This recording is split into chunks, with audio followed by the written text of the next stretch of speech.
Who's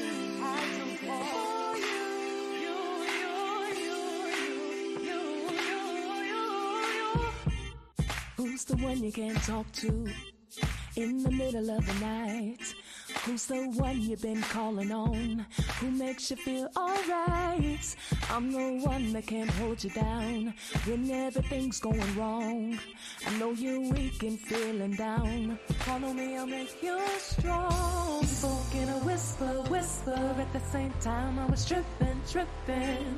Thought I was about to fall, but he came in and made me stand tall. Wait, breathe, and listen to the advice that I'm giving. Don't you see through it all? I'm the one you can always call on. You know I do anything for you. You know I do it all. I do it all for you. I do anything for you. You know I do it all for you. What you think I'm here for? Your request I won't take more.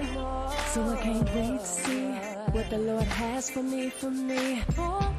What you think I'm gonna do? If he said it, it will come true. He's not a man and he will lie. And that's not just any damn time. I do anything for you. You know I do it all. I do it all for you. I do it for you. You know I do anything just for you. I do anything for you. I do anything for you. I do anything for you. I do anything for you. I know you're dealing with everyday strife. You must remember the one who gave life. You gotta know that he's gonna do everything he can for you. Keep on trusting him and believing you never know.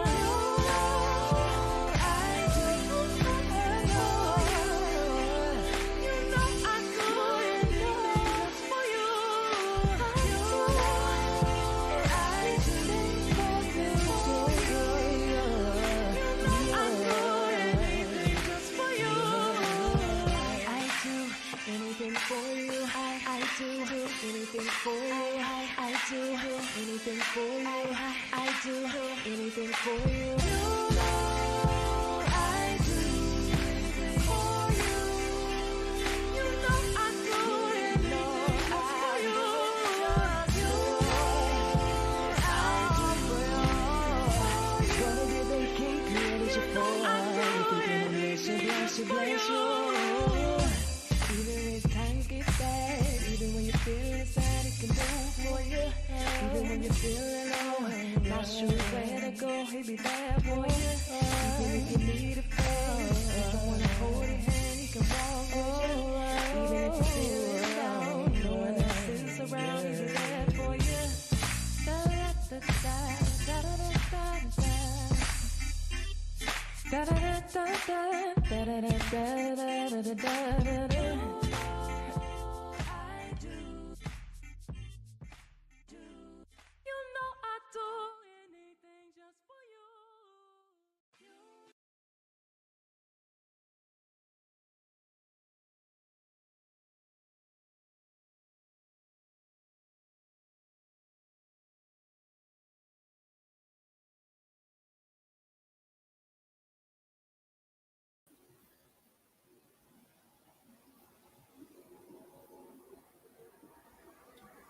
Hey, it's your girl, Dacia Ruth.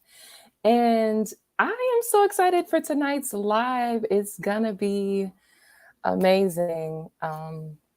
And without further ado, I just want to jump right into it because we have a lot to talk about tonight. So first and foremost, I want to introduce to you an amazing woman of God. Her name is Keta Davis Jones. I'm sure you'll get to love her just as much as I do in just a few short weeks of us connecting. I feel like I've known her for quite some time. We get on the phone and we're talking for a long period of time, longer than we even anticipated. So the connection is real. And so I'm assuming that you will be able to connect with her just the same. She's coming on here to talk about her rich story, and it's so full. It's so amazing. And so without further ado, I just want to welcome you to Chicago's very own, now living in Atlanta. She's a mom. She's now an author. Give it up for Keta Davis Jones. Woo, woo, woo, woo, woo. Thank you so much for having me. I'm so excited. I am excited too, hon. This is going to be a great conversation. So, listen, first and foremost, I just want to say thank you in advance for an amazing live. Thank you for being here. Thank you for being willing to share your story and to give us all of the goods about how we can better ourselves and better our lives. And I know that there is a woman out there that needs to hear how you've triumphed. So let's just kick it out from the top. Before we jump into anything serious, Okay. I just want to have a little fun, okay? If you don't Okay. mind, okay? Okay. And we may even give something away tonight, or I don't know.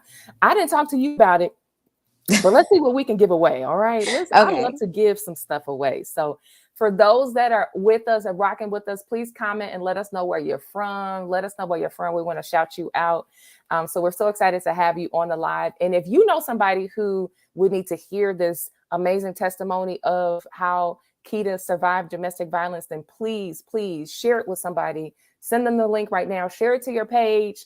It's Domestic Violence Awareness Month. And so we're doing our part. Okay. So you need to do your part because there's somebody that needs a breakthrough. Okay.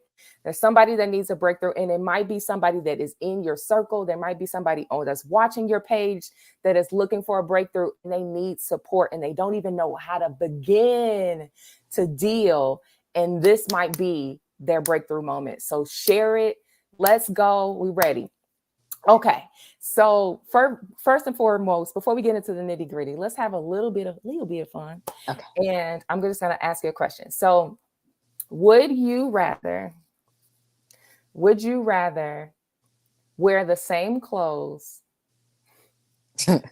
one outfit? So, some people are minimalist and they just wear the same. They can wear the same thing every day. Would you rather wear the same thing every day for the rest of your life?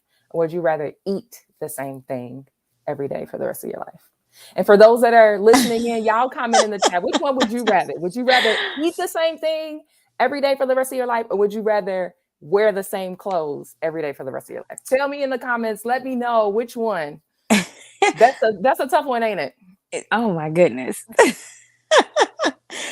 Me personally, I mean, I can take a shower every day. So as long as I can take a shower and wash those same clothes, They're clean clothes. period. I'm not eating the same thing all my life. I like to eat too much. Like that don't work for me. Okay, so Fat 2462 said wear the same clothes. She's with you. Ashley Hoskins said eat the same thing. So she wants to switch it up. She's a fashionista. She said, listen, I cannot wear the same thing. Desiree from Atlanta said she's wearing the same clothes. Listen. Tiana Grant, thanks for joining in. She said she's going to eat. Jada Phil said, I'm just going to eat the same thing. Oh. And I know Jada Phil, she's a picky eater anyway. So she's probably like, I eat the same thing mostly anyway. Leah is talking about she's going to eat the same thing because she want to switch it up. She's a fashionista in the building. She Okay. is. All right. Fat says, hey, sissy. So we're so excited. Victoria Coleman is like shouting us out. So we're so happy to have everybody. Hey, Jada. Hey, my cousin. Hey, Teresa. Hey, my sister. So good to see everybody. Hey, Leah.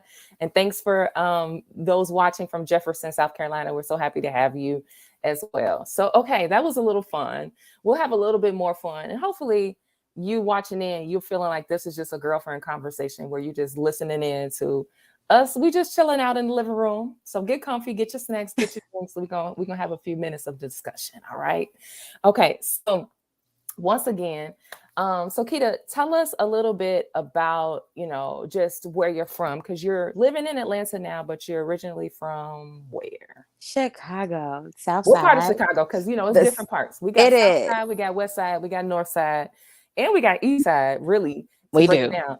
We only focus on South and West, but it's some levels to Chicago. And then we got the burbs. Right. So where you at? I am from the South Side, but in Hyde Park. period. Period. Yes. All Yes, day. I part all day. Listen, okay. I might be biased. I might be biased because, you know, but You it's from all good. Chicago. Yeah, South Side all day. But shout out to those. If you're from Chicago, you know what we're really talking about. Shout out your side of town. Let us know what side of town you repping. And those that are not from Chicago, we love you too. But we Facts. just a Chicago moment. So shout out to all the Chicagoans. We love y'all for sure. So holding it down for the South Side. All right. And is it Harold's or Uncle Remus? Listen, oh my gosh. So realistically, y'all gonna be mad at me. Let's It's preface. it's Let's it's it's preface. I'm from the South Side, but it is Uncle Remus all day. Their sauce, but it's Harold's chicken. If I could get the chicken at Harold's with Uncle Remus sauce with that bread, I'm there. Mm. Because you in the middle, who can be mad for real? Who can be Exactly. mad for real? Exactly. But who's trying to get Uncle Remus out sauce? Like what? Me all day. Like it's so good. Harold's is a little bit bitter, but it does taste really good. But that Uncle Remus, Bitter. that tangy sweetness, it's amazing. Okay, I think we just have to go and just read. We have to go. We just have to go try one more again because maybe you just went to the wrong location. Maybe because not really all locations are not made equal. So maybe you just went to the wrong location. I'm not sure. And then pizza. What's your favorite pizza spot? Right now, currently, and I hate to say this, but it has to be Giordano's right now. I used to love Illuminati's, but Giordano's has this chicken supreme deluxe pizza. Okay. I literally just left Chicago this morning and I Okay. have a whole pizza in my refrigerator. Yeah, I was not Not leaving to tell your without that pizza. business, but Right. you went ahead and invested in An that thing. Okay. extra large. Yes. Okay. Got it. Got it. Okay. So Giordano's. Shout out to all the Illuminati fans, Right. Illuminati's fans. I didn't mean to say it. It sounded like I was saying Illuminati, No. but Lou Malnati. Yes. Don't block me, YouTube, please. Lou, this Pete. I'm talking about pizza. Pizza. I'm not talking about anything else. Okay, got it. All right. So we got the chat blowing up. You didn't send it off with the Harold's Remus. I don't know. That's what it It's should be getting a little called. heated. Harold's Remus. That's what it should be called. It should be a combination of two. You know what? Maybe that'll have to be a new franchise. We have to talk about that offline. The Harold's Remus Chicken Shack, right? Bridging worlds together, Yes, right? Kumbaya. All right. Well, let's dig into your story. I just want to hear a little bit more about you. So one thing that we can go in a few different directions. But one thing that I want to start off with is giving people like a little bit of the history. So tell us about what does it mean for you to say that you're a domestic violence survivor? Take us back to the beginning. Share with us, your details and let us know your story, and we'll kick it off there. Okay, perfect. So I would like to say that it's kind of more than like domestic violence survivor. It would be more on the lines as like domestic abuse, like all the categories: verbal abuse, mental abuse, physical abuse. And it started with me as a child. A child honestly being raised by a child, and people not being aware of how to either treat a child, love a child, or how to not necessarily take care, because the taking care part wasn't a problem or anything. It was just more so surrounding adults that did not know how to keep environments safe for children. So I know a lot of times when people talk about domestic abuse, we don't talk about the childhood trauma that comes along with it, which a lot of times it stems from our childhood and pours over into our adulthood. So for me, when I like to talk about it, I talk about it from a standpoint of me being abused as a child, how it made me act as a child, which ultimately carried over into my adulthood, and then me having to address those issues firsthand and actually healing from those situations. That's one thing that I think was really powerful about your story is that, and I don't know about you, but every time that I've considered domestic violence and even Domestic Violence Awareness Month, I'm typically considering adults who go through relationship challenges in domestic violence. you don't oftentimes immediately think about child abuse as it relates to domestic violence in the home, violence that you're experiencing. And so you do share a great point that we need to consider our children who are experiencing unsafe home environments, Mm-hmm. whether it be from, whomever, a parent, a sibling, whomever. Mm-hmm. It's just unsafe environments at home. So let's break that down a little bit from your vantage point. So tell me or talk to me a little bit more about what that violence really looked like. Mm-hmm. And at what point did you really realize that this wasn't okay? So, what it looked like for me as a kid, when it came to more of the physical abuse, it was really just a young mother who loved her child, right? But did not necessarily know how to discipline a child. So sometimes some areas were not off limits. It went from like a little spanking to like, hey, you talk too much, it's gonna hit you in the face, and then hit you in the face goes to like, I'm hitting the back of the head, So it was really just someone attempting to be a parent and learning to either parent a child, and then me being a kid, right? Me being a toddler, me being an adolescent, me being a teenager, and going through these different personalities. And me as a parent now, I probably experienced what my parents went through because I'd be like, you know. But how I cope with it is a little bit different from how my mom kind of coped with it, because she was, I like to say this, like most people think, hey, I'm married and it's great to be a mom and I have like this whole life. But a lot of people don't speak to women who are married and very much are single moms, and how that weighs on them, like the struggles of life, working, being a parent, trying to navigate life, and then also being like, I'm only a teenager. Mm-hmm. Like, how much do you expect me to do? So, in addressing those issues, it wasn't like just my mom with the physical abuse or verbal abuse. It was really like adults around me, adults at church, adults in my family who just did not care for my existence. Like, majority of one side of my family is completely light skinned. So it'll be about 19 girls. You're going to see all light skinned girls. Out of 19, you may see like three dark girls. And for me, it was like, oh, you're dark, you're ugly. Or, being dark is just not pretty. It was just like being dark was something that was just not tolerated. And because of that, people would look at you and instantly hate you. But I was a kid. Like, this happened. I was like 8, 9, 10. And in a world where you would think that it was safe and, your parents are leaving you with people and expecting them to love you and hold you and nourish you.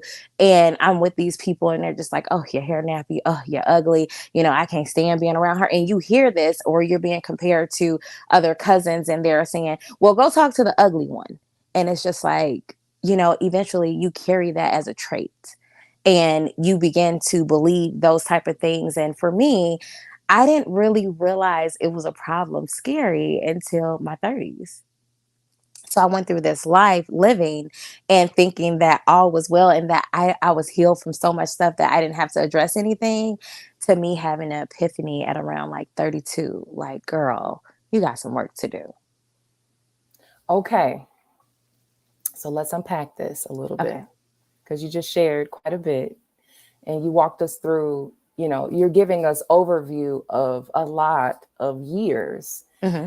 Let's just start off with the aha moment. And if there's anyone, maybe you didn't necessarily deal with a similar situation just as Keta, but maybe you have your own version of your healing story where there was a point in your life. You can raise a hand, but put up a hand if there was a point in your life where you realized, I have some things that I need to address that happened to me back when. I have some things that I need to work on for me. Even though they happened to me, I now have to deal with this stuff. And I now have to put on my big girl panties and say, okay, I didn't choose this. This happened to me. But now I have to do what I have to do to deal with this so that I don't let this happen or I don't pass on this torch.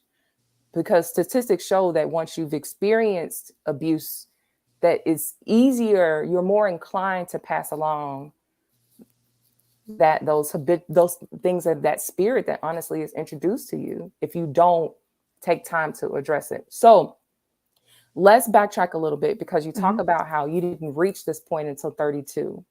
And so up until this point, that's a long time from, so domestic abuse for you was not just, as you highlighted, it wasn't just physical, it was also some other forms, but it started at an early age. What's the earliest that you think that you've noticed or can recall, you know, just being hit or anger taken out on you in a way that just wasn't healthy? 6. 6 years old. Mhm. And until what age did that persist for you? Until I was about 13, like 13, 14, I kind of started to fight back. But then I also lost a really big part of my life, which is my grandmother. She was like my best friend. One of my grandmothers, excuse me. She was like my best friend. She was my protector. She was everything. And once I lost her, I think that my parents began to see something different, because once I lost her, I tried to go with her, because I'm just like, you're not about to leave me here. And I think that was a turning point kind of in my parents' life, where it was just like, something is wrong. Something needs to be done, because I had a suicide attempt and it was a fail. But the recovery after that, I think it made them notice something different in me. So we went from having a really tough, experience with mom at home. And I want to come back to that, because we're going to circle back to that, because I want to understand how or did that impact your female relationships thereafter? Okay. Because we see a lot of the times, especially with Black women, we talk about like daddy issues, Hmm. but not so many times are we talking about mommy issues. Hmm.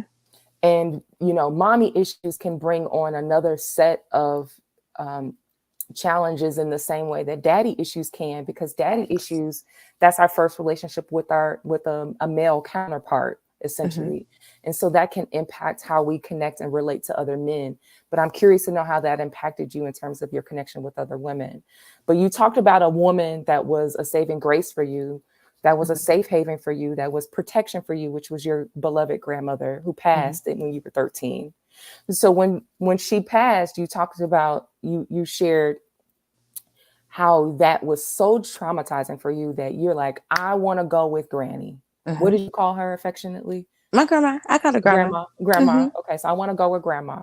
I Hmm. had a granny. So you want to go with grandma. So you were thinking that the best solution at 13 years old was to take your life. And so Hmm. what did that entail, and how did you, so grateful, by the way, that was a failed attempt, because you know Satan tried it. Yep. Satan tried it. He had you to think that was going to be the best option, Hmm. but Jesus said no, and was so grateful about that. But tell us how you came, to that point, and then how did you come up out of that in that instance? So when she passed, essentially, there was a phone call. So most of my dad's family was. This is my dad's mom, my fraternal grandmother, and she was in the hospital for a couple of days. I only got to see her like twice or three times beforehand, and the last time I saw her, she kind of scared me, which was something I talk about um, later. But she scared me because she looked at me and her eyes, the white of her eyes were yellow. And she was never necessarily stronger than me, but at that point she was. And let me say, I was 13 that year, but my birthday had just passed. So I was just going over into 14 when she died. So my birthday is in March. She was really sick all while I was 13, especially January to March. I turned 14, and in May she passed. So when she was in the hospital, I saw her eyes and they were like green. And then she was stronger than me and she was just trying to like snatch all the tubes out her mouth. And that vision kept coming to me. And it's something I can see vividly now, even though I'm at the age that I am. Like, I'll never forget seeing her and trying to talk to her and tell her, like, don't pull the tubes out. But nor did I knew that she was leaving. I didn't know she was leaving. So I was in a house with some family members and with the kids, my cousins, and one of my family members answered the phone.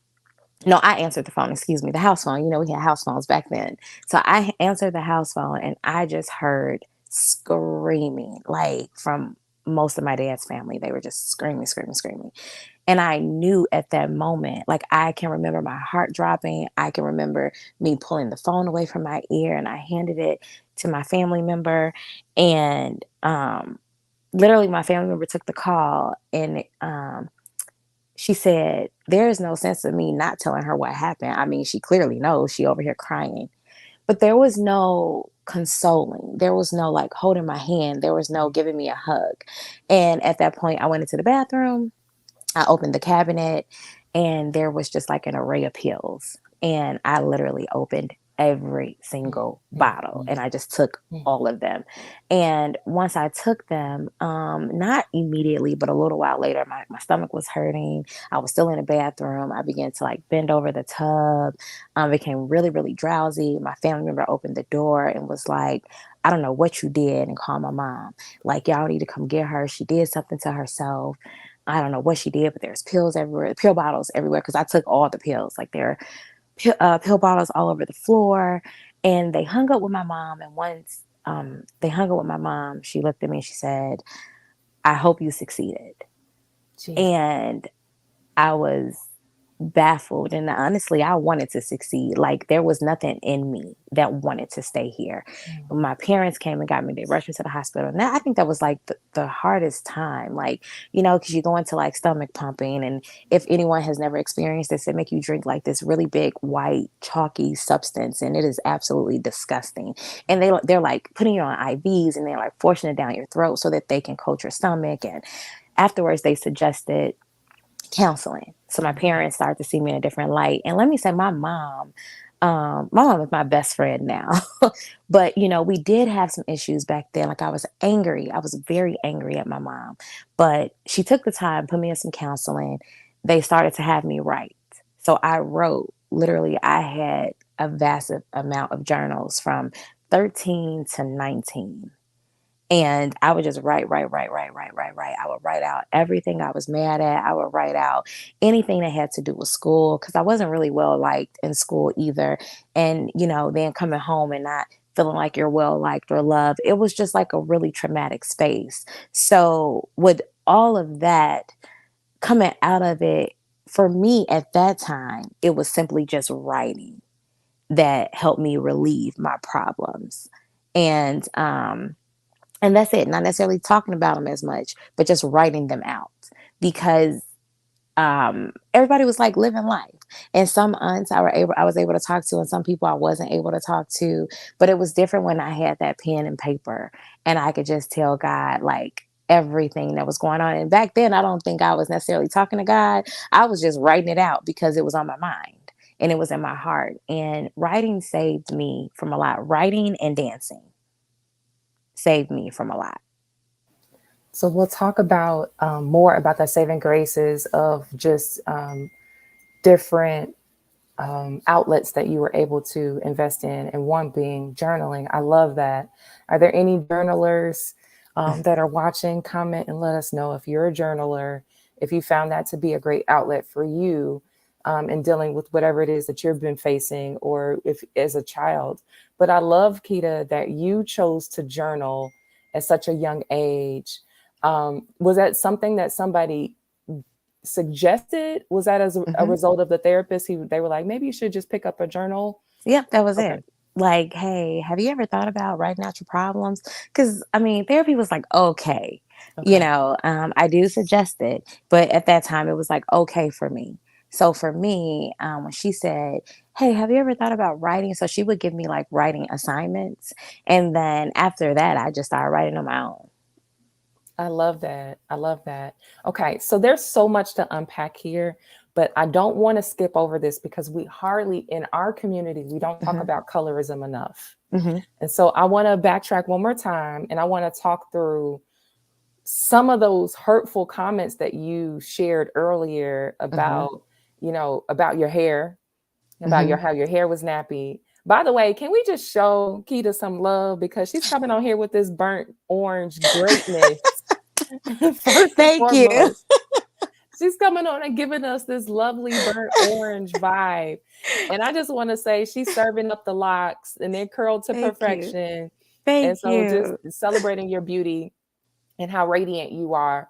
I can't imagine anybody saying anything negatively about you, and especially as you as a child. Like, why would anyone do something so degrading? But that just shows that hurt people hurt people. Yes. Yes. Hurt people. And sometimes hurt people are hurting innocent children. So talk to me. I mean, and the fact that these are people in your family, is that correct? Family and church members, most family, church members, and then kids, Church right? members? Fact. Oh my God. They were the worst. Like and when I say this, I love God. And I am very honest when I say this. And if anyone from my childhood church ever jumps on here or hear this, I mean this to the core of me. I dislike going to my childhood church so much that when it became time for me to be older and figure out my own path, I was about 18 and I got a choice like not to go no more. I was like, bye. See ya. I ain't got to come back. And it's so funny because recently I went to an event that they had, and I will kid you not, most of the women who treated me bad as a child still could not look me in my face and could not speak to me. One in particular walked right past me and I was going to speak. I was like, hey. And she just kind of like rolled her eyes, kept going. I was like, girl, God be with you. Blessings and grace. I have nothing bad to say about you. And we have to bless them that Yes. curse you and despitefully use you. Mm-hmm. And in Romans, I believe Romans 12, at the end of the chapter, it says that you heap coals of fire on their head when you do good to them. So we have to, continue to pray for them, because clearly when people are that just unhappy, that they choose to see somebody and just roll their eyes at you, when they choose to be, as a child, saying evil things to you, like your skin is dark, and you're ugly. You've shared with me, they called you, what did they call you before? What are some of the... When they call me ugly, they'll just be like, talk to the ugly ones. I had one cousin, we were really close. She was like, I was dark. Like, they call her Angel. They gave me my middle name as a nickname, which was fine. Or some people will be like, darky, or, talk to the ugly one. It's the one with the bad attitude. And at 13, I'm not going to lie. By that age, and my grandmother was gone, I was giving it back to them. So most adults who had gave me such grief and such just a big headache and just hurt my heart at that point, at that age, I was ready. And I was 13. All I knew how to do was protect myself. So when they gave it to me, I gave it right back. So you became a fighter. I did. That was showing up in school? It showed up in school. It showed up at home. It showed up in just my everyday, because I refused to not protect myself. And at that point, I knew that I was the only person to protect me. So that also is something for us to note when we run into young people who seem troubled, who seem angry, who are fighting or getting in trouble a lot at school, or maybe they're not doing well in school. How were your grades, by the way? Were your grades okay? So my grades were, only time my grades were bad was my 7th grade year. And I want to say that's when I fought. Like, the most times I fought ever in life was in like 7th grade. Okay. But generally I didn't have bad grades. Like, school was good to me. The kids weren't always so great, but school was okay. So, but I was indeed like that one who will be like, once they say like, I want to fight you, I'd be like, oh, okay, come on. Like, it was like, ready. You needed something to take your aggression out on. I did. So you were like, let's go. Yes, yes. And I did. And, it was funny to me, like, as a parent now, I can notice when my kids become aggressive and I'm just like, hey, we want to talk about it? Yeah. Like, what's going on? So looking back then, I wish I had somebody to ask me like, hey, what's wrong? Would you like to talk about it? Okay. So I love the parenting tips that you're now incorporating for your own children. When you start to see things that you don't just take offense to it, or you don't just get defensive, like, I got to beat this out of you, or I have to reprimand you, or I have to discipline you. But you're leaning in now to say, I'm curious to find out Why are Mm-hmm. you acting this way? Yes. Why are you all of a sudden so aggressive when, that hasn't been, I know Exactly. that's not your norm, or I Mm-hmm. can see something greater than that in you. So what is making you react in this way? I Right. love that. I love Thank that. you. If that's a gem for you, put gems in the comments for the parents, that we have to start paying attention to our children and not just assuming that because they show up in a way that's not perfect, that really could then be in their own ways just saying that they need some help. And even when we Yes. see young children at church or anywhere, and this has been a standard for me. I don't care where the child is. If I see a child, I try to give them as much attention as I can. And I praise them, because you never know if that child is not receiving that at home. Mm-hmm. You never know if they're receiving love and hugs and appreciation at home. So when you see children, celebrate them, Mm-hmm. bring joy to their life, love on them sincerely and purely, because you never know what they're going through.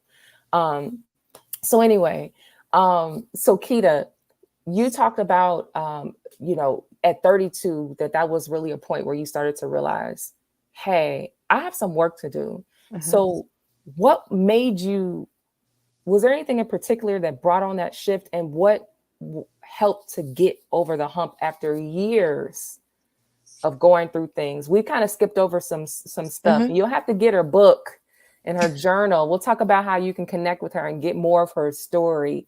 But you've had some children, Mm-hmm. so you had a relationship or two, Yes. where you were able to encounter some not so great situations. Mm-hmm. And at 32, you decided, had you already had your two children at that point? Yes. Okay. Yes. So tell me about that point. So what happened there to make you say, we got to change some things? So I honestly, I had both my kids. I came from a household where my parents had kids together, right? Me and my sisters, we share the same parents. And just being able to love our parents, like talk to our parents, like we have like this group chat and it's just us and our parents. And I think that's great. But at 32, I realized that I felt like I had made a mistake. I had two kids by two different men, and they were only 2 years apart. And that was like daunting to me. Like it just kept, beating me over the head that I allowed myself to put myself in a situation where I would end up with two kids, especially a little, not later in life, but, I could have avoided some things. And I was this full time single mom. I was going in a direction where I was working. I was a corporate trainer. It was going great. I had an egotistical boss and got fired. And during that time, I just wasn't happy. Like, I wasn't happy with self. I was angry about certain things. So I started to analyze, like, the way that I had dealt with either my children's fathers or friends. I had lost so many friends because I didn't know how to be a good friend, right? And I was trying to figure out like what was wrong with me being a friend. Can we And just can we just wait before you go any of further? course, of Because course. you're saying so much, and it's hard to even like Yeah. capture it all. It's like, ooh, but you said you lost so many friends Hmm. because you yourself didn't know how to be a good friend. I didn't. Hmm. Whoa. Hmm. And I love how you're able to own that now, but how many times can we really be honest and say, you know what? We usually like to blame other people, especially in female to female connections. It's like, it was her, she was Hmm. ratchet. She did this, she did Hmm. that. But at what point can you take ownership to say, you know what? I just wasn't a good I wasn't friend. a good friend. Hmm. I And wasn't a it's, good friend. yeah. And Okay, it's so I just want to different. keep going. But that was like we needed a pause right quick. Wait a minute. Let's, let's take a moment. Okay. So Yeah. continue. So at that point I knew I wanted to be better, but I knew I had some issues that I needed to address because I realized at that point that some of my past and the way that I dealt with people was because of how I didn't address my past at all. So I didn't address the way I was being treated. I was always overly protective of myself. And I'm not gonna lie, still to this day, I am the type of person, I do not give trust freely. Like, you meet some people and they be like, I trust you, I love you. I am more of the person of, oh, I want to trust you, but you got to earn my trust. Like, I believe that trust is earned, not just automatically given, but that's just something that's personal, and I'm not telling, anyone to be like that. But in the days that I lost a lot of friends, I was given trust freely. And then I would act out because I honestly just didn't know how to be a friend. So when I started seeing a lot of things in my past, like the way my mom acted in certain situations, the way my dad addressed certain situations, the way that I thought that I was being a help to people, but I really wasn't being a help. I was kind of being, kind of sort of a little messy. I had to just like check myself because I really wanted to be a better person, and I had to sacrifice some things to get there. And being fired helped me honestly take that time out for myself to figure out what I wanted to do, how I wanted to do it, which started up my dance studio. And I no longer wanted to be or associate myself, like, I was never a mean girl per se, but I wanted to weed out like the phoniness and the mean girls and create and cultivate like a community of women who really love to love on women and want to see women progress to the next level without being like, I want to see you go so far, then you stop here because you get a little bit too further than me. Like, I don't like it. So I really wanted to build that type of community because, one, as a kid, I didn't have it. Two, as an adult, I ruined it with some people, and some of my friends I should have left alone. And then at 32, it was like I was becoming someone who wanted to walk in their purpose. And it was actually becoming it's greater now than I ever thought it would be, if that makes sense.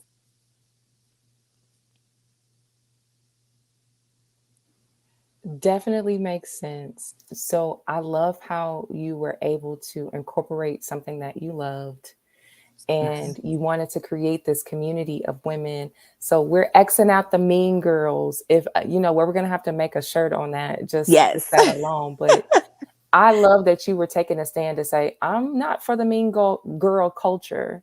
And I Mm-hmm. want to just highlight that I really feel like, and maybe you can share with me if this is something that resonates for you, but I like to connect the dots, right? Okay. And so I see how you growing up with a lot of mean girl mentality Mm-hmm. from adults, even as a child, where you experienced so many people that were saying negative and mean, hateful and hurtful things to you. So I feel like that was a Lord giving you an opportunity when you became an adult to really be an advocate for, we're not going to talk down towards each other. Mm-hmm. We're not going to speak negatively towards each other.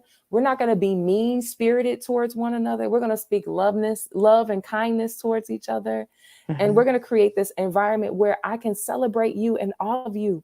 And I want to see you succeed. And I want to Yes. see you surpass me. And I want to see you do great things. Right. Yes. And so if you are Xing out the mean girl culture too, I want you to put, what are we going to put in the chat? No You can put mean an X. girls. Yes. Or you can put No an mean X. girl. Like an X would be X, great. let's put the X in there. The X is in there. Let's put the X's in the chat. We're anti-mean girls. Yes, we're anti-mean girls. So I just wanted to highlight. So, okay, so dance studio started around, so you got fired, you're trying to Mm-hmm. regroup. Mm-hmm.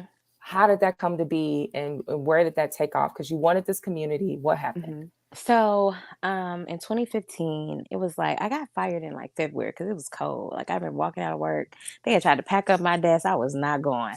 I was like, "Give me my stuff. Let me pack it up," because I had a cute desk. And I walked outside and I was just crying in the car. And I was like, "What am I gonna do?" Back when I was 19, mind you, I told you I journaled a lot. I still have these piece of paper. It's a couple of papers that I have today. One was a prayer, and one was a prayer that was just praying for like abundance, focus, business, like everything. And I can't remember who gave me this prayer, but whoever gave it to me incorporated my name in every paragraph that was on it. It was about 3 pages long. And I had wrote out a business plan for this studio. The studio was named The Sky is the Limit.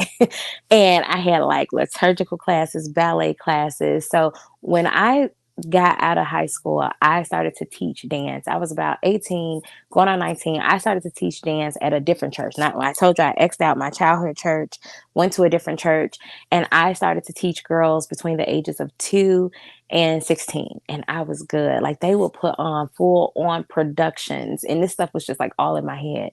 When I got fired, I started thinking about the studio, and I was like, why not try and see what happens? So when I was younger, I was about 19, I came up with this name, and the name was I hate to say alter ego, right? But I used to call myself Rain, Reign. I was 19, and I used to always, I never wanted to give people my real name. I was like, I want to be Rain. And anytime that I felt like it was like Rain in a room, she just like exude like elegance. She was happy. She was social versus me being like an introvert. She like owned everything and took on like a goddess approach and everything. And me and my cousin, same cousin, was talking. I was like, I'm going to name my business the Rain Room because I want to see women reign. I want to see women walk across the floor and own their confidence and know that they're supported. And I started calling studios in Chicago, in Oak Park, on the South Side. I still to this day have the notebook. I called, I made like 300 phone calls. I called the park districts. I called this tennis place. I called so many places, and every place was a no, no, no, no, no, no, no, no, no. And I called this one studio in Oak Park, and she was a gym. And I was like, I just pitched her my idea, like, hey, I want to start this studio. I want to start this dance class. And she was like, come on. My classes then are nowhere near the classes that I have now. They are not even remotely named the same. But it was really just taking a leap of faith. Like every time people wouldn't show up, I did. I'll have one person in class and I treated it like it was 40 people in class. I'll have 5 people. And then I knew that something was changing when I had girls driving from like Waukegan to Chicago, like to Oak Park to take my class. And it was amazing. So I just really took my the pressure from my pain from being fired and me trying to be someone different and be successful and walked in my passion. But I didn't know that that wasn't my full on purpose. Okay, so cliffhanger there. So I just want to highlight, and first and foremost, I want to say that typically what I do is open us up in prayer, and I forgot. And so I just want to ask that the Lord would continue to cover this live, and for anybody that is listening today, that they would be blessed by this conversation, that they would see how they too can turn their pain into purpose and how they can be activated into action to move forward with boldness from Jesus himself. Yes. In Jesus' name we pray. Amen. Amen. So as we close out for today, I want to thank everybody for being a part of this live. It's just been a rich story. But as we close out, I would just want to hear from you. So there were a few things that came across. One was that you created this dance studio and you were able to, when I was talking about connecting the dots before, that all of your childhood experiences helped to birth out this newness in you where you were like, okay, it stops with me. And so that is a reminder for us that we get to create new stories for ourselves. We don't have to repeat the same cycles over. We don't have to become a victim. We can stand as a survivor and we can say, yes, that was my experience, but that doesn't have to continue to be my experience. And I'm going to see fit that it is not someone else's experiences because I'm going to stand up and I'm going to do something about it. So for that alone, I want to celebrate you, Keta. Thank you. I want to celebrate you for taking a stand to say, not on my watch, as I like to quote our girl. I won't say her name, but I like to slam the table and be like, not on my watch, right? And so we get a chance to declare something different. We get a chance to stand up and say, okay, God, you gave me these experiences, but I get to change the narrative for somebody else that comes after me. And that is what I get to give to somebody else. Yes. So I celebrate you for that. Also, I just want to say that it's amazing to find things that you love and then that you're good at, and then you're able to connect with other people to see how you're impacting their lives. So you Yes, started this dance studio, you brought it to Atlanta, even, I right? did. And so celebrating you for even saying, you know what? So this, y'all, Keta, a bad girl. She had a dance studio in Chicago and in Atlanta. Okay. And for those that are coming to the Restore Her retreat, she gonna give us a little taste of what she got to offer at the Restore Her retreat. So, and she's gonna be a speaker there. So for those that are coming, we're gonna have more conversation. They'll be able to ask you. You're gonna have some interactive workshops. But I want to ask a follow-up question, because I love to hear about reconciliation. And for those that are struggling with parent relationships that are broken, what would you say to a person that needs to heal a parent relationship that is just not quite where it needs to be, Hmm. but they still have a chance? Hmm. Because you were able, it sounds like you said you and your mom are now best friends. Oh my gosh, yes. How did you get from that place as a young girl to now where you're best friends? Honestly, I had to forgive her. Um, I had to truly forgive her and know that some things she just did not know. And then as I grew up and I started to experience, it's funny what God will do, because God will put you in the same situation that you think that you'll never be in. And I began to experience some things that she went through. So when I began to experience those things, then I started to give her a little bit more grace and understanding. Like, wow, okay, so that's why she reacted. Even though we all may have different reactions, it taught me to react a different way as a parent. But one thing she did was she took accountability eventually. It didn't happen until my 30s. What I would tell someone who is on that road is first address the issues with self, because it's hard to bring someone else in when you're still angry at the issues. And it's hard to get over that type of anger with a parent, because the first thing that you're taught is that your parents should be nurturing, they should be loving, but no one teaches you what to do when you feel like your parent doesn't love you, or how to react. So a lot of that, you fester up a lot of anger. So I feel like you should address your issues first, um, before you address it with that other person. And then, if you're given the opportunity, make sure that you are healed to a certain extent and you've healed in silence.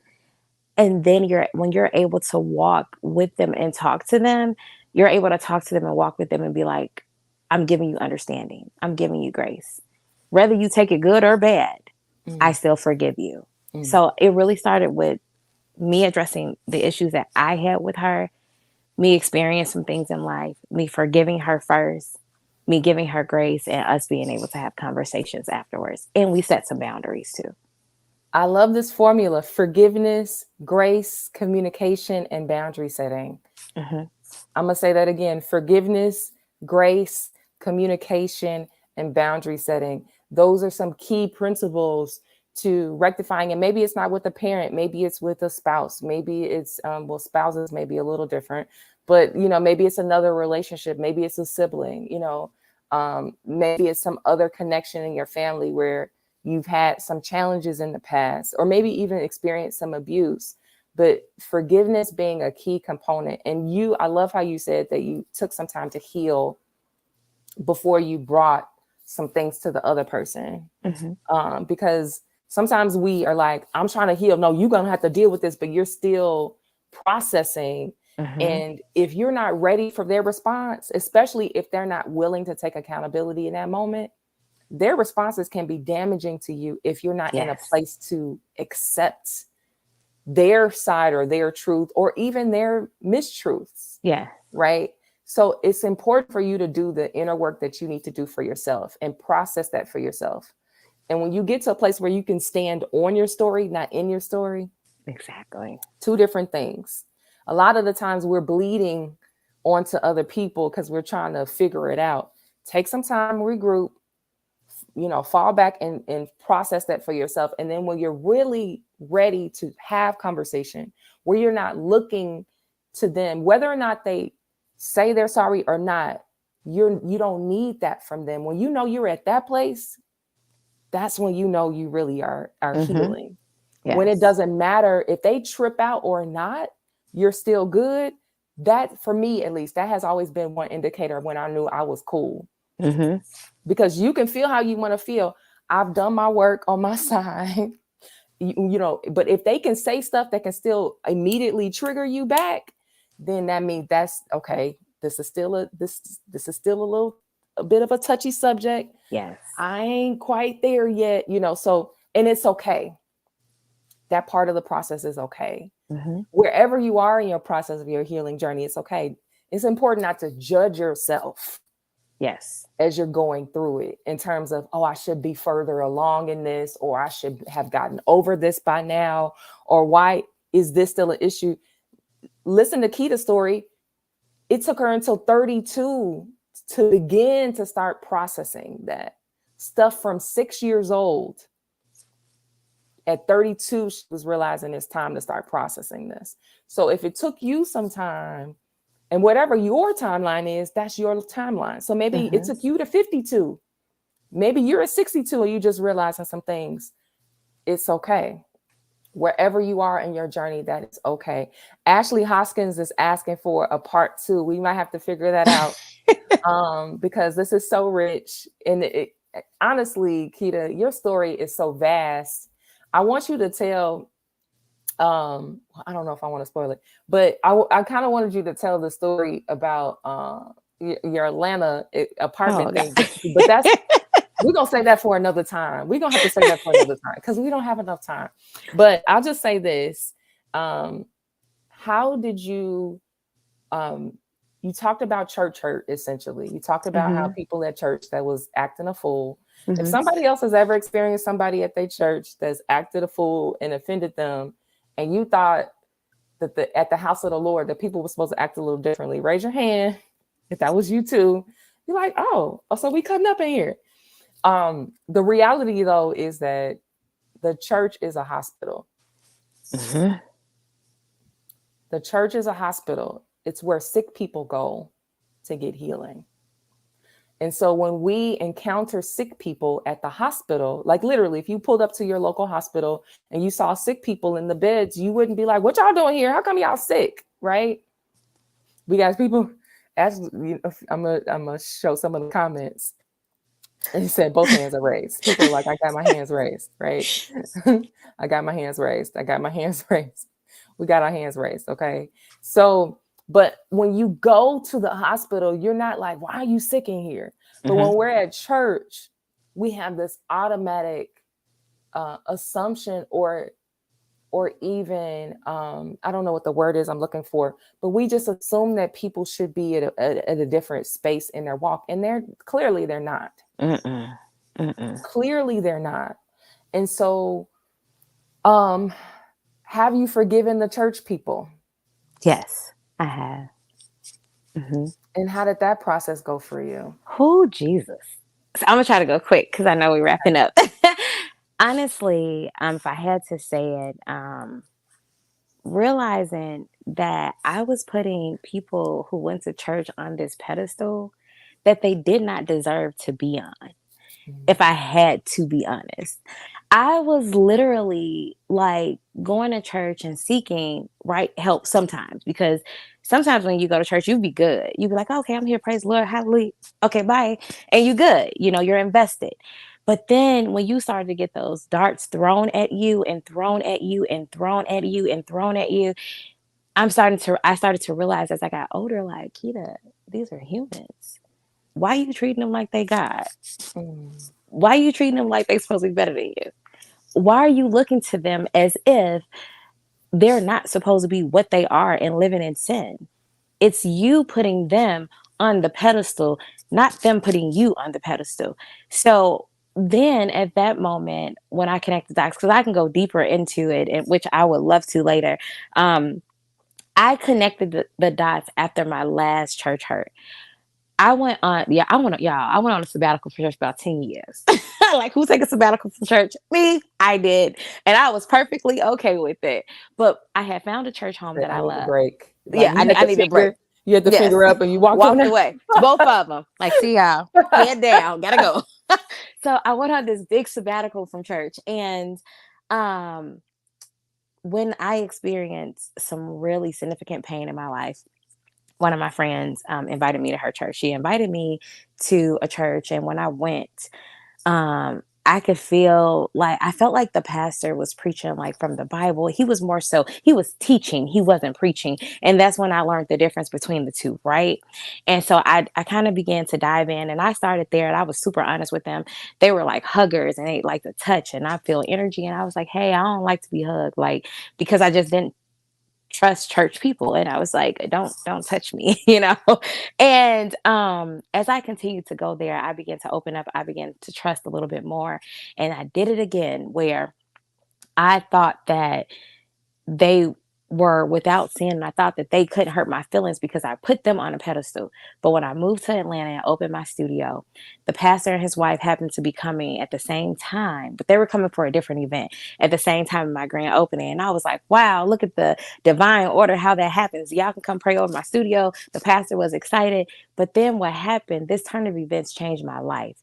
The pastor, they didn't end up coming. And when he called me, he was like, hey, we just got too wrapped up and things like that. And I was like, oh, okay, it's okay. His wife ended up calling me later on that week. And she said, I had pulled up your website and you used some verbiage that I didn't like. You use verbiage like sensual and things like that, you know, with your dance studio. And I felt like we couldn't come and pray over that. And ooh, the tears that rolled down my face when someone told me at mind you, beyond 35 at this point, that they could not come and pray for my studio, that it was not deserving. And right after that, for me to my apartment to explode, and I was angry because I'm like, my apartment exploded because you ain't come pray for me, you know. But that's not true. At that moment, and honestly, I had a talk with the pastor a couple of months ago when I told him the truth about why I distanced myself. It's about the spiritual relationship that you cultivate. It's not about just the relationships that you have in the church. I had to learn how to go to cultivate a more spiritual relationship with who I call God and talk to him and read my Bible and do more investing instead of attempting to be perfect for people, for humans, or expecting them to be perfect for me. And at that moment, I realized that I could forgive everything that everybody had done to me because it was like, you're just a human. You're You're not just perfect. people. Yeah. And you have your own stuff Yes. that you probably haven't even begun to uncover and address. And that's why you're showing up in the ways that you're showing up. Yes. Because like, once again, hurt people hurt people. So Yes. sometimes we encounter somebody and you're like, why did they, how could they, why would they? And ultimately, I love what you're basically saying is that you took your eyes off of people and you put your eyes back on God. Yes. Mm-hmm. And so I want somebody to get that tonight. If you don't get anything else, is that sometimes we have our eyes fixed so much so on people, and we have to switch and shift our focus and put it back on God. Because even when it's through hurt or disappointment that, you know, hey, I thought this friend or I thought this person or I thought my pastor or I thought the spiritual guide was supposed to be supportive to me. Mm-hmm. But because of that shift, it pushed you forward in a really different way. And it honestly pushed you closer to God. It did. Which, don't you think that that was God's intent all along? Yes. That Right? was his point for me moving to Atlanta, though. For me to Mm, build this relationship with him, because I would have never been as trusting as I am now. I walk on mm. so many roads of faith now. I be like, when they be like, will you be blind? And I be like, Lord, this ain't for me. I don't know what to do. Like literally, my whole book launch, I was like, I had no control.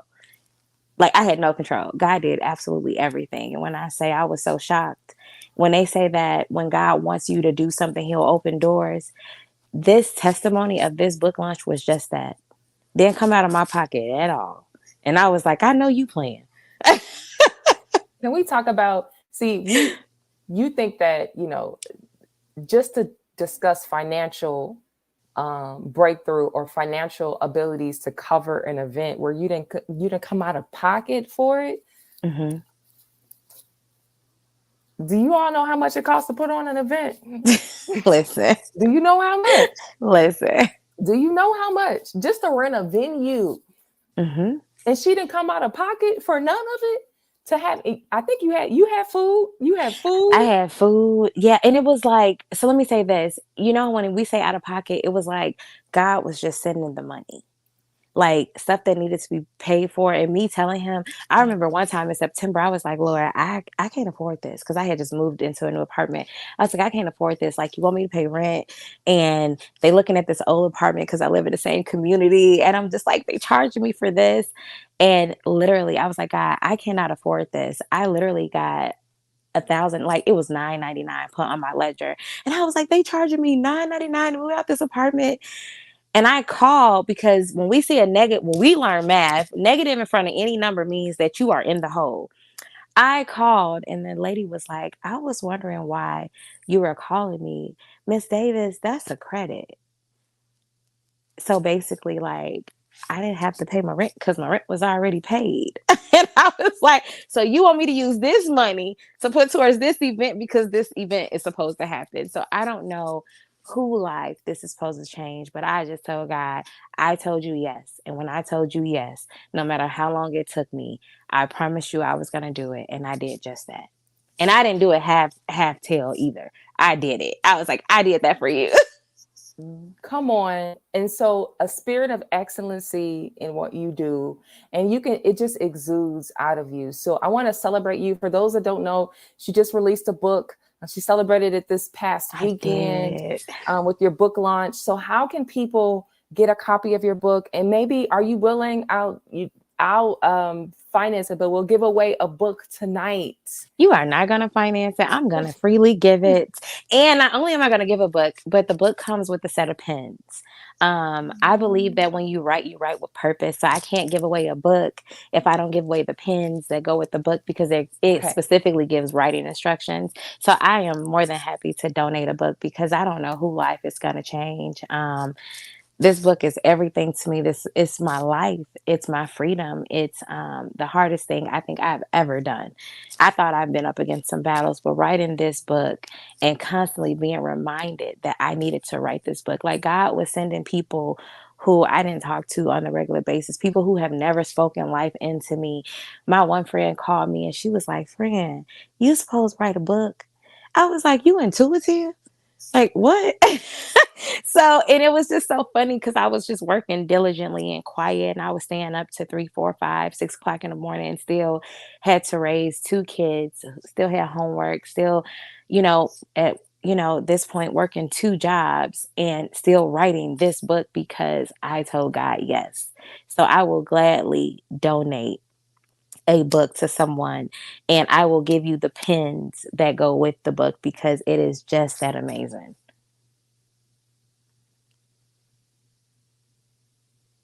So let's just say, Keta, thank you. So let's just go You're ahead and give away this amazing book and pen set. You're going to talk about the pens. welcome. Let's explain the pens real quick. Okay. You have 3 different colors, and they each means, and they say different things on the pens, and so they mean Yes. different things. So explain that real quick. Do you have some pens handy that you can show me? I don't That's have the okay. pens with me. That's Yeah. okay. But we'll get them out to you. So what we're gonna do is we're gonna put, Keta, I want you to think of a number before we start asking for numbers in the chat. So think of a Okay. number. Let me know you have your number. Okay. I have it. Okay, you have a number. So we're I gonna do. do. Well, I didn't tell you, but we're gonna do a number pick a number between 0 and 100. Was it between 0 and 100? Yes. Okay, good. Because you might have picked 10,000. So a number between 0 and 100. Okay, so the rules are, because people be like, well, people will text me. People get it. People will get like, you missed me. You didn't see my number. I will get messages in my DMs. Okay. So I don't want any messages. So hear me, y'all. So you don't have to feel some kind of way like I slighted you. Okay. Because I do my best to be as fair as possible. Wait, we got a number coming in. Wait, Okay. don't. We got numbers coming in. It has to be a number that meets, that is closest to her number without going over. Mhm. Okay. So if you go over her number, it's out. Even if it's one over, if it's over, her number is out. Okay. So pick a number between 0 and 100. Start putting them in the chat. Start putting them in the chat. Let's go. We're going to give away this book and this pen set and go ahead. I'm like, while we wait, maybe I can talk about the pens. Yeah. So the pens are a dedication to my sisters. Y'all, I love my sisters. I have 2 baby sisters. And initially, I was picking out the colors because these are our favorite colors. My favorite color is purple. One of my sister's favorite color is blue. The other one is pink. So the pens are blue, like a light blue, like what you would consider baby blue, purple, and pink. And as I was at first it was just the pens. I was like, I'm gonna get this pen, this pen, this pen. And I wrote on the blue pen where I felt my sister was in her life, one of my sisters, and it says, I am healing. Because I wanted people to write about what they wanted to heal from and write with purpose. You want to heal from this. I am healing. That means I am addressing this issue and I am intentionally attempting to heal from this, and I will heal. The other pen is where my other sister is in her life, is she's finding her purpose. And it says, I have purpose. And the third pen is, so when you're purposely writing, you're writing, I have purpose with that pink pen. The third pen is my favorite, which is the purple pen. And it says, I choose me, which is the hardest thing you will ever do in life. And I would love for someone to tell me that it's not. It is so hard to put yourself first. And as I began to write out the instructions, the Holy Spirit spoke to me and said, have you looked up the hues of each color, like what each color means? And I'm like, well, I knew what purple meant, right? Because it's royalty. But then I looked it up and pink was calming. And I was like, are you serious? And then I looked up blue and it meant healing. And I knew nothing about that. And the pens were already in production. And I was just like, you are so intentional. One of the last things I began to write was how to write in the book. But that was like one of the first pages in the book that you needed, because you needed to know how to write in the book. So that's where it came from. So it's like everything under I See Me, which is my business that is the umbrella for I Choose Me. I mean, write purposefully, like write where you want to manifest things, write with intentions, and actually talk it out. Don't be afraid to write. So in the book, with each pen, you write something different. I love it. I love it. I love the colors. I love the meaning behind each pen. I love how God brought that full circle for you. And we have some numbers in the chat because we're going to give away a set of those pens that goes along with this amazing journal and book activity workbook. And so let's pick our winner. So I just want to do last call. It looks like we got the numbers in the chat. So can you tell me what is the number? The number that has followed me this entire process was the number 7. 7. Okay. So we have, it looks like a tie. Oh wait, no. We have a winner. Pardon me. We have a winner. And the winner is T-Boo 0531. Wait.